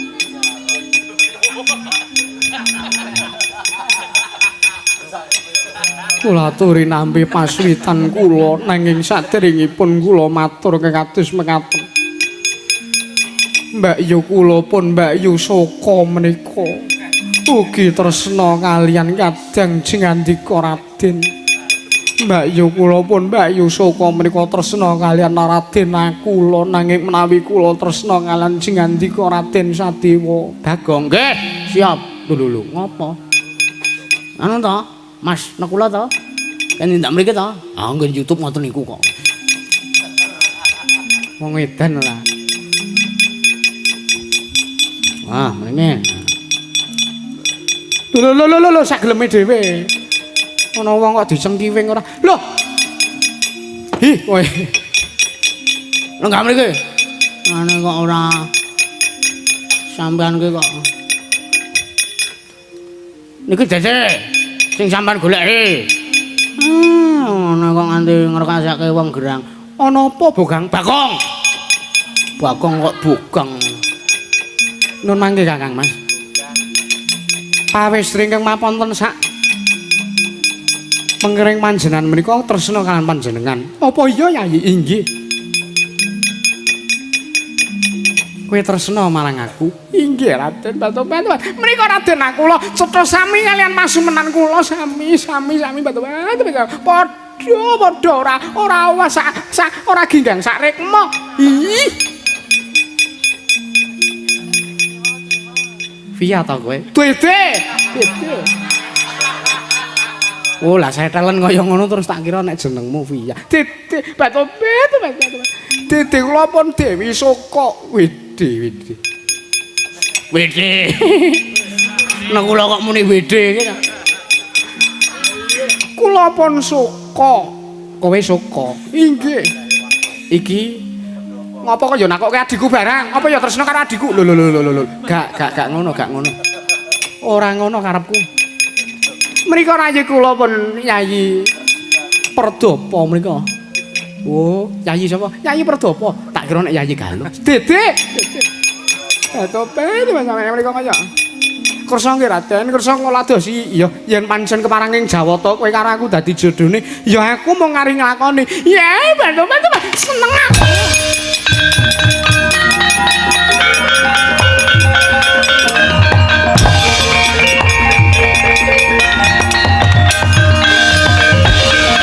Terus pundi Raden?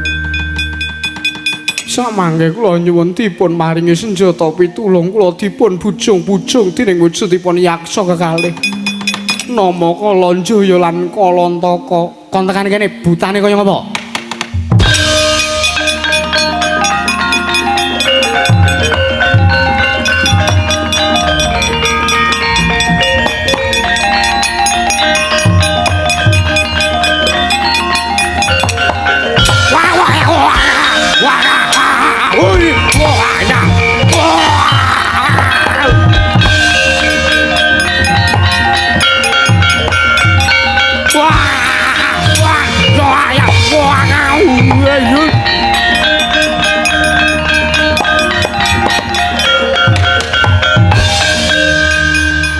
Sang Hyang Tata Kalana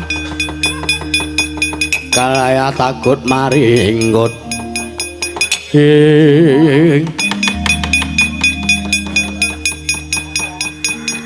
pukulon kula ngaturaken bekti kula kunjuk. Ya tak tampa Kalanjaya kowe. Aino non. Pukulon kula ngaturaken bekti kula kunjuk pukulon. Ya tak tampa. Nuwun sewu, paduka pukulon kok ngucik bojone adik kula. Sampeyan kok ngembrek bojone bojo kula. Cangkemmu sing apik ning ngarepe dewa kowe. Ha iya aku apik yon kok. Sampeyan lah kok teko sak mangking gandeng asta kalian garwanipun ing abdipun Kalantaka. Wis ora sado. Padha kok kan merdondi sing ora-ora. Kowe iki dewa. Kowe iki dewa lumrahe dadi dewa iki ning kayangan ora kok malah dandan buta arep jatilan ngono apa piye? Waduh. Piye iki, Kang? Konangan kaya ya konangan ya wis badar. Nanging kula mboten mangertosi sranipun kados pundi kapure kula saged wangsul kadya wingyune. Inggih, sami Bu kula. Kados pundi sranipun kula saged wangsul kados wingyune kula bingung. Marta diakil remo rasamu.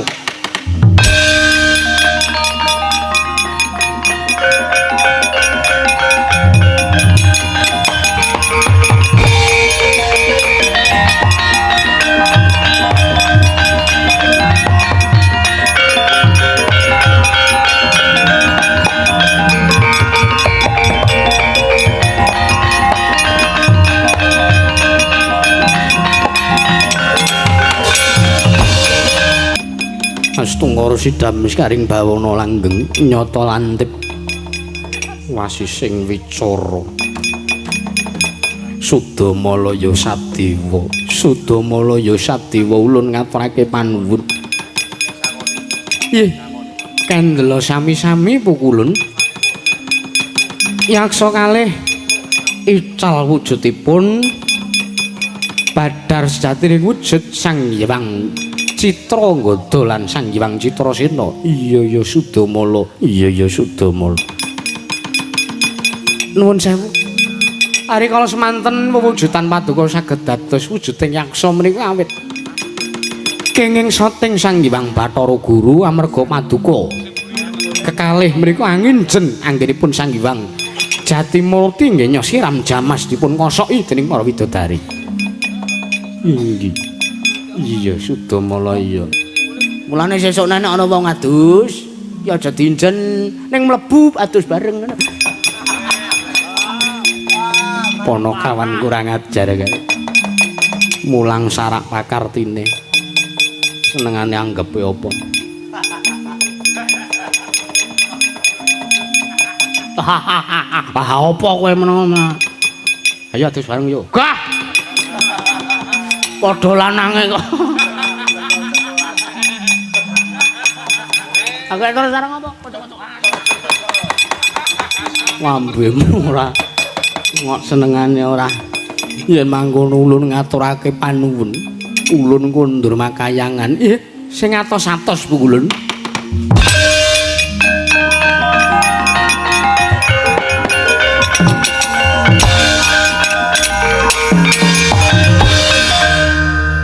Antarja micil. Gong ora dienggo suluke ta. Antarja micil jroning bantole.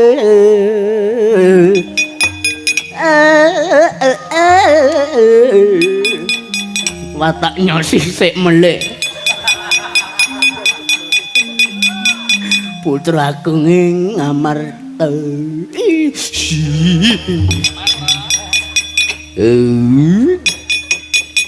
Ngawur ora. Apa neh? Cakepan sulu aku ndek akeh banget. Satri gumunung mangremah. Makiri raro nanggono ronanggana.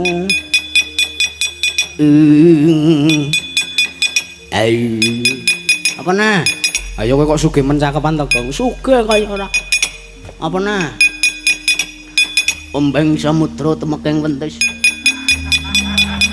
Alon gulung-gulungan. Kegulungan, hah? Kegulungan. Anggon primban ngono kok ora. Nggon primban senengane ora.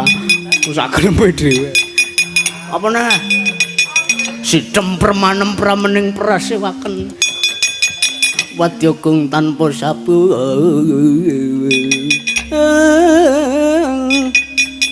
Kaprapan Sang Nalendra tama mango-mango manangene lerwu sing tupa pini panca pepet toking pepet pekepeting ayam kowe kok entuk cakepan suluk apik-apik ngono ki ngendi kok hah entuk musik kok ngendi ayo saka primbon primbon ora miat langen ing kalanggian aklar pandamu jeratus lambemu satri gumunung mangrempak aku sak kami kemekelen dhewe Antarja kemicil ana kawan kan dibungkem cangkeme kok sadha sak geleme dhewe ora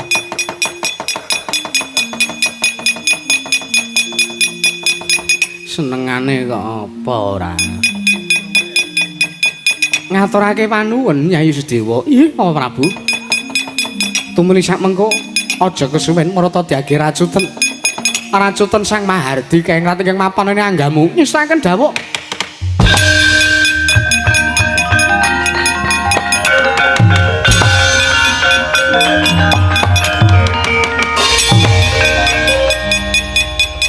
Satri gumunung mangrempak ing wadya. Gunjang ganjing langit kelap-kelap.